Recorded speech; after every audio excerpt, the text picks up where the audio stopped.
So I'm going to put the camera down on my cutting board.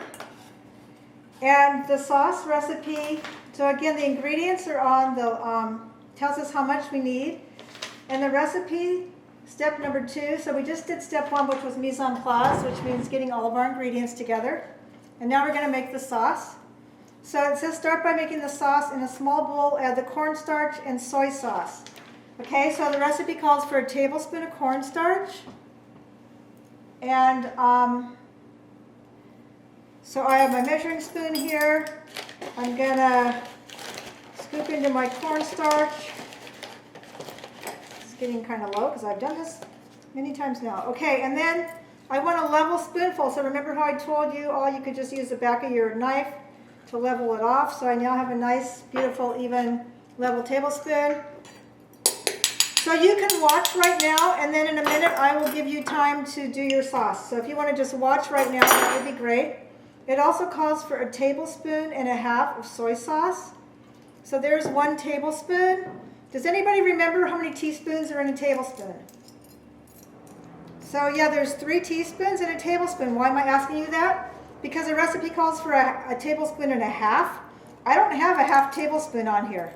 So the way I can measure a half tablespoon is I know there's 3 teaspoons in a tablespoon, and 3 divided by 2 is 1.5, because 1.5 plus 1.5 is 3. So 1.5 teaspoons is the same as a half tablespoon, okay? That's why we need to know math, and we need to know how many teaspoons are in a tablespoon.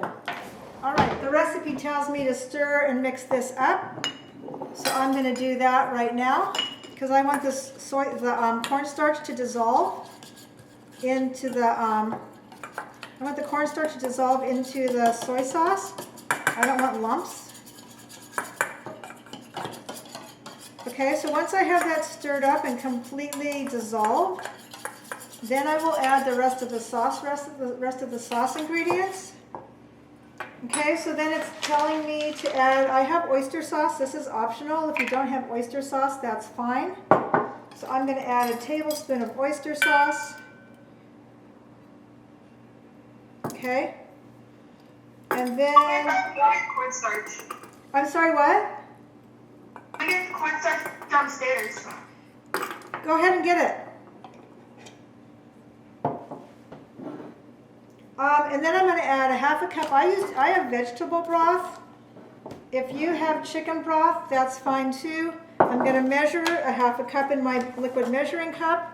And I'm going to get down level with the cup so I can make sure I'm measuring accurately. Okay?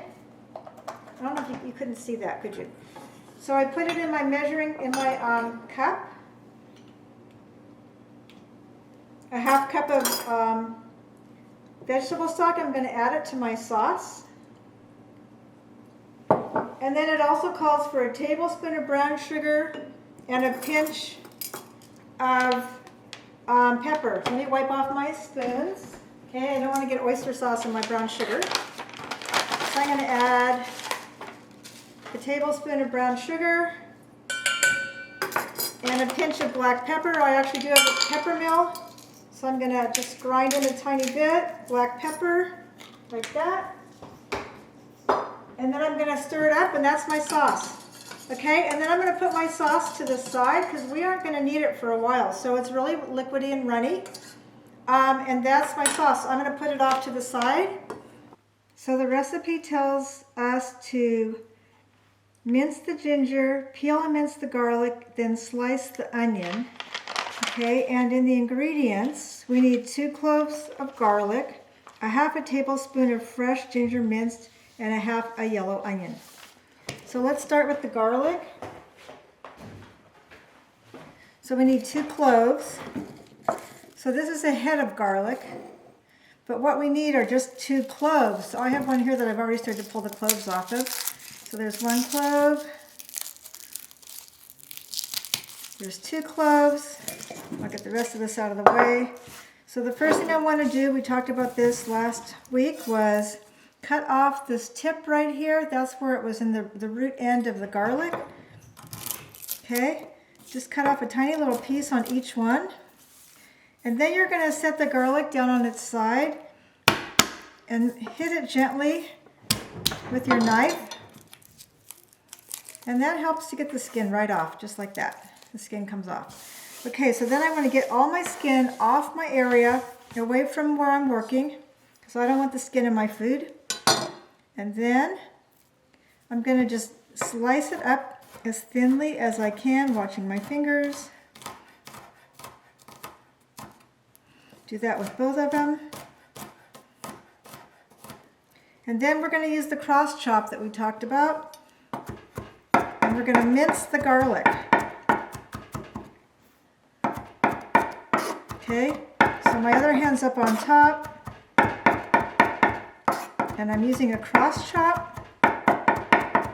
Garlic sticks to the knife, so I'm going to pull it off the knife. I take it off the knife from the top, the spine side of the knife. And I'm going to continue to mince it, chop it until I get it minced.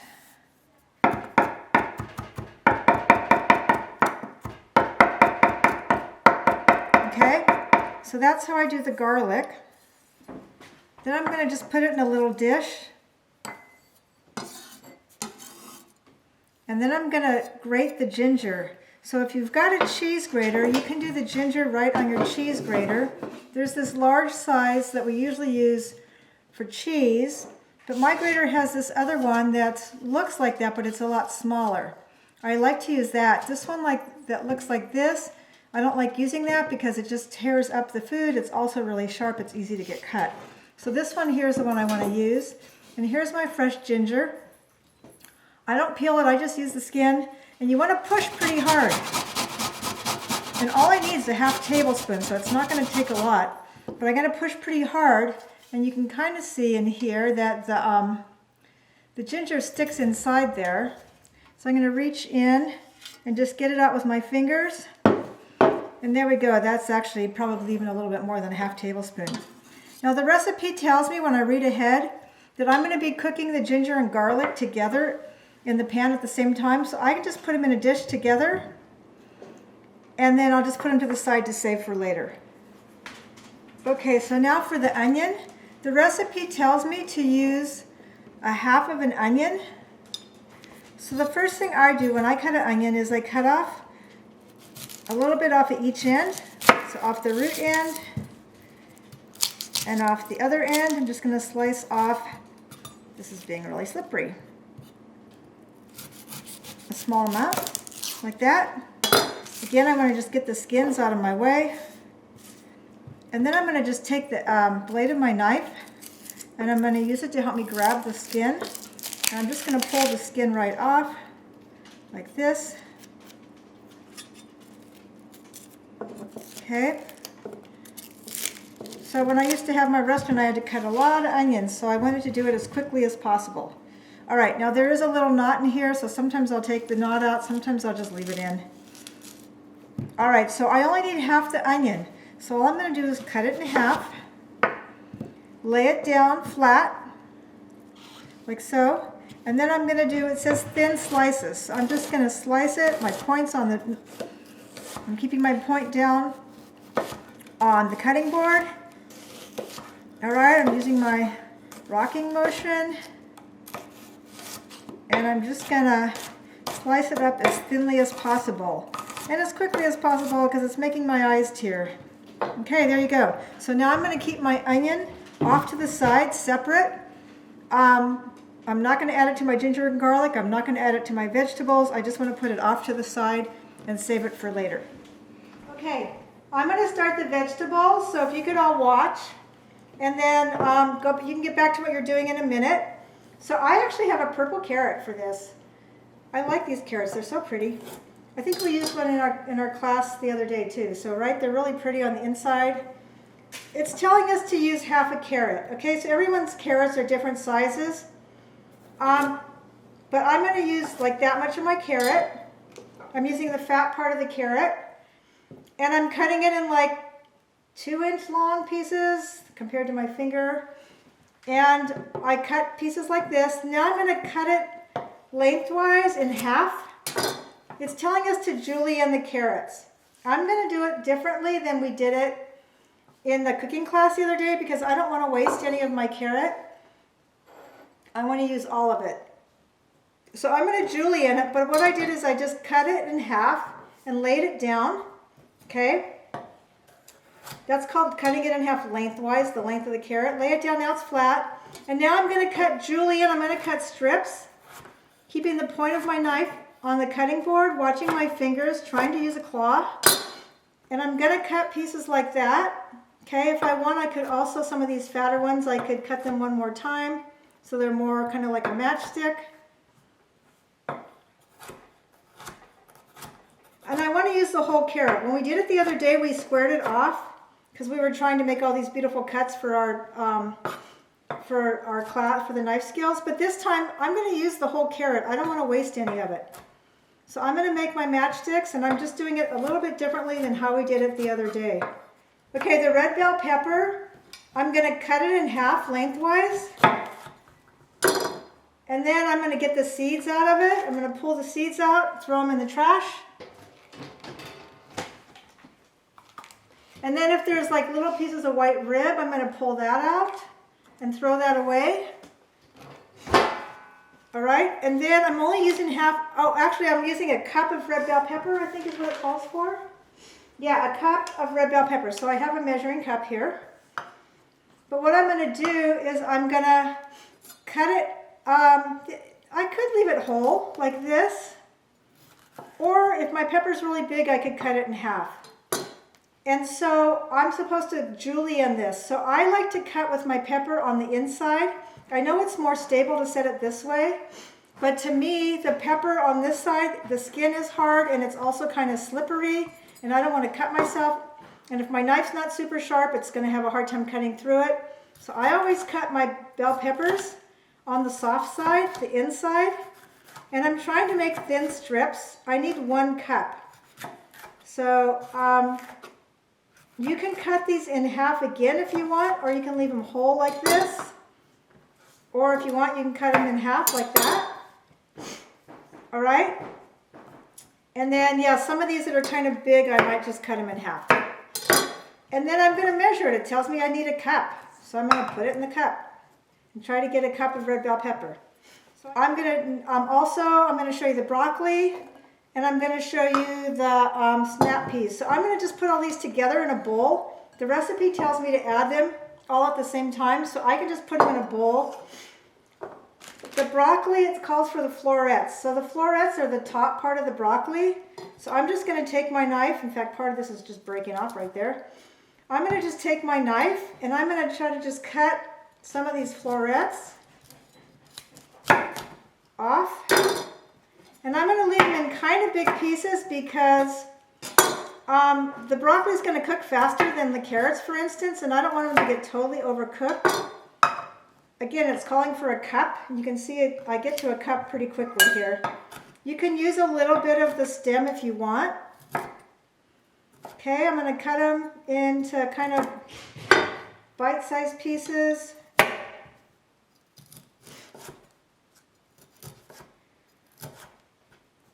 I'm using a little bit more of the stem than I did actually this morning. That's up to you. Okay, so I'm going to measure it. That's over a cup. All right, so that's how you do the broccoli. And then the last thing is the sugar snap peas. If you don't have sugar snap peas and you got frozen peas instead, remember you're only using 1/4 cup of frozen peas. If you have sugar snap peas like this, there's one side you can tell it's more jagged, it comes to this point, and that's where it was attached to the plant. So what you want to do is pinch that off and pull the string. So you pinch off the snow pea top, pull that string off. That string is tough and hard to chew. So I always pinch these and pull that string off. Okay, like that. And then once I have them all with the string off, I'm just going to cut them in half. And again, it calls for a cup. Those are really tiny, so I'm just going to leave them whole. All right, and I'm going to do a cup of peas. So the tofu usually is closed up in the package. And I do this over the sink because there's liquid in here that helps to keep the tofu from going bad. But I just take my knife and I just cut right down the side and down. I cut down 2 sides, and then usually you can just pull it and tear it back. Like I said, I usually do it over the sink because I don't want all the liquid to spill. And then I just take this out, I rinse it under cold water, which I've already done. Okay, you're only using half a piece. I used the other half this morning in class. So if you've got the whole big piece that was in here, cut it in half, you're just going to use half. And then rinse it under cold water briefly. And then I'm just going to slice it. I'm going to make like 3 or 4 like steaks. And then I'm going to cut these in half and cut cubes. Like, I don't know, they're fairly big, 1/2-inch cubes, something like that. Okay, so tofu on its own doesn't have a lot of flavor. It will pick up the flavor of whatever you're cooking it with. Okay, so once this is in the sauce and cooking, it's going to pick up the flavor from the sauce. A lot of times I will also either dry it for a little while to get the water out of it, or I'll press the water out of it. Because that way then it'll absorb more of whatever else I'm using, whatever kind of sauce I'm putting it on. Remember, you're going to add your tofu towards the end. It doesn't get added at the same time as the chicken. Okay, if you're using chicken, remember we need to be careful about using raw meats and cross-contamination. So I have my chicken like this, and I actually have my scale out. So I'm going to set my scale. I'm going to weigh the chicken because the recipe tells us we want, I'm going to turn it off and back on. Tells us we want 5 ounces of chicken. So 5 ounces of chicken is not a lot. Okay, so what I'm going to do, I just need 5 ounces of chicken. So I'm going to weigh my chicken. I know you don't have a scale, so I'm going to show you how much chicken is 5 ounces.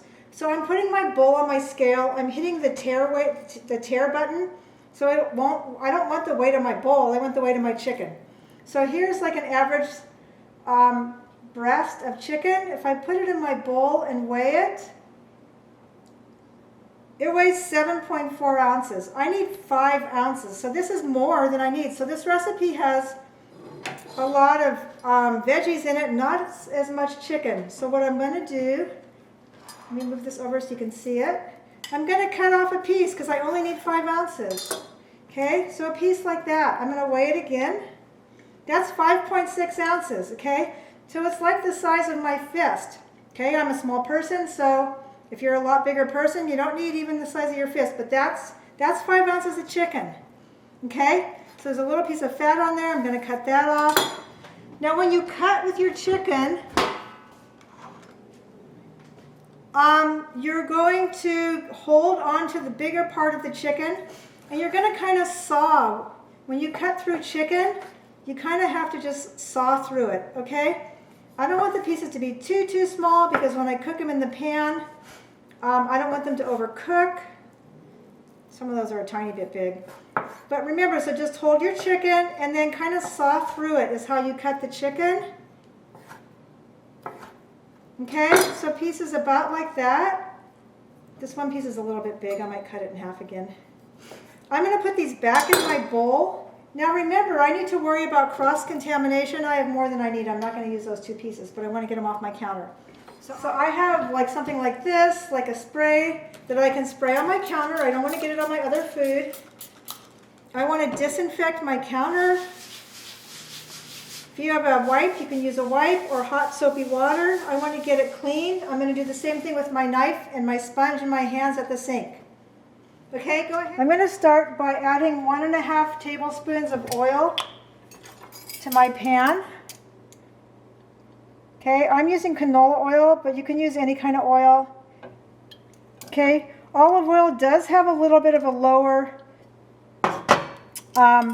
heat temperature, so you want to have to be careful about getting it too hot.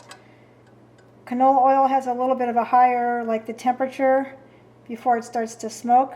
Okay, again, it's 1.5 tablespoons, so remember I'm using my teaspoons for that 1/2 tablespoon. So I've got my oil in my pan. I'm going to turn on my pan. let it get hot for a minute, and I have it on a pretty high flame. All right? So I'm going to let that get hot for a minute. And then as soon as it gets hot, I'm going to add my garlic and ginger. But remember, you want to be stirring it and have your onions nearby because that's what's going to get added next. You do not want to burn your garlic because burnt garlic is very bitter. I have been known when I've burnt my garlic when I'm starting a dish to throw it away and start over again. So you just want to be careful not to burn the garlic. Okay, so the pan's been on, not for very long, but I'm letting it heat up. And then I'm going to add, it could have heated up another minute longer, but anyway, I'm going to add my ginger and garlic. My heat's pretty high.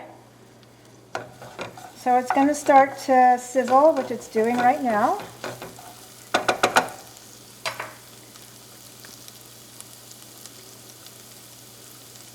And I'm going to let it simmer for a minute.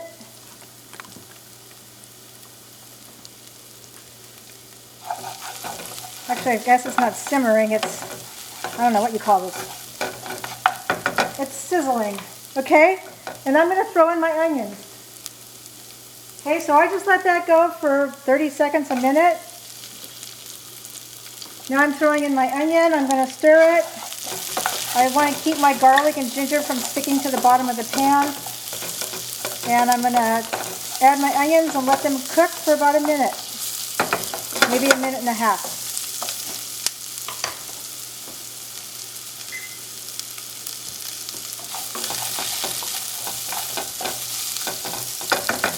Okay, so if I read ahead while those are cooking, that's step 6, add the onion. It says stir constantly. I'm going to stir frequently, but not constantly.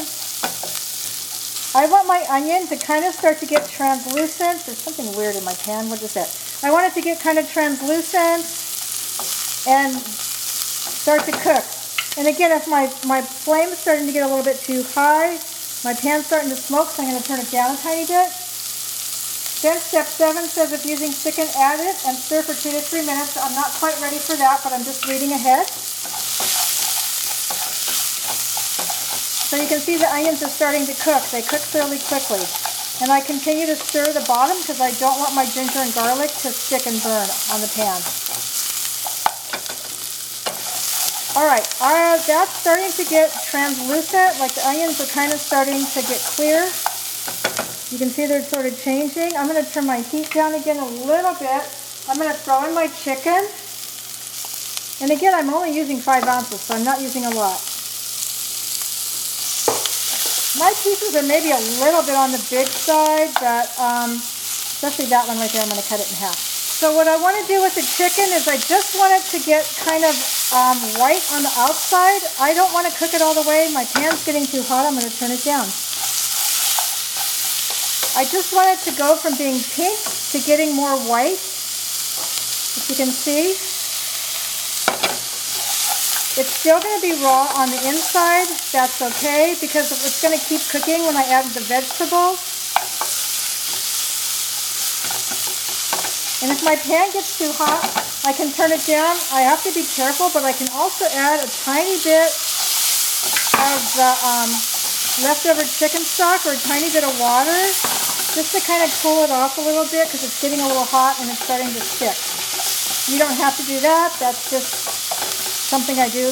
Okay, so the chicken pieces are white on the outside. And now I'm going to do step 8. I'm going to add in my veggies. So in the meantime, it started to stick a little bit because I walked away.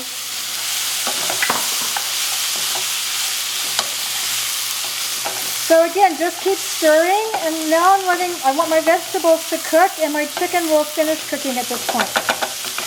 And I'm going to stir it pretty frequently, but I'm not going to stir it the whole time.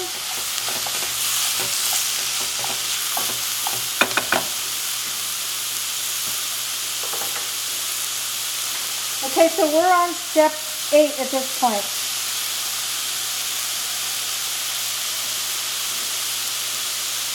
Miss Clark? Yeah. You're adding everything except the sauce, right? Yep. Unless you're using tofu, and then I don't have the tofu in here yet. But yes, basically everything's in there. So we first add the what's it called, the ginger and the garlic, then the onions, and then how long should we leave it for until we put the chicken in? The onion takes about a minute, maybe a minute and a half. Okay, and then we put the chicken in after? Yep, and then you add the chicken. You add the chicken before the vegetables. Okay, so at this point I'm just trying to get everything to finish cooking. Okay, mine's starting to get done. The way I can tell if my chicken's done, that was 2 minutes. The way I can tell if my chicken's done is I can take a piece out of the pan with a fork, and I'll take one of the bigger pieces, and I'm going to cut it in half. So I've got it over on my cutting board. I'm cutting it in half. You can see it's still a little bit pink inside, so it's not quite done, but it's close. Okay? Then the other thing I can do is take a piece of the carrot, because the carrot probably takes the longest of all of these, or a piece of the pepper.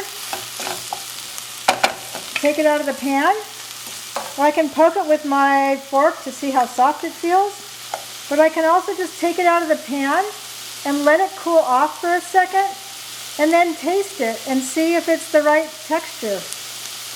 And my carrot's still hard, so it's not done yet.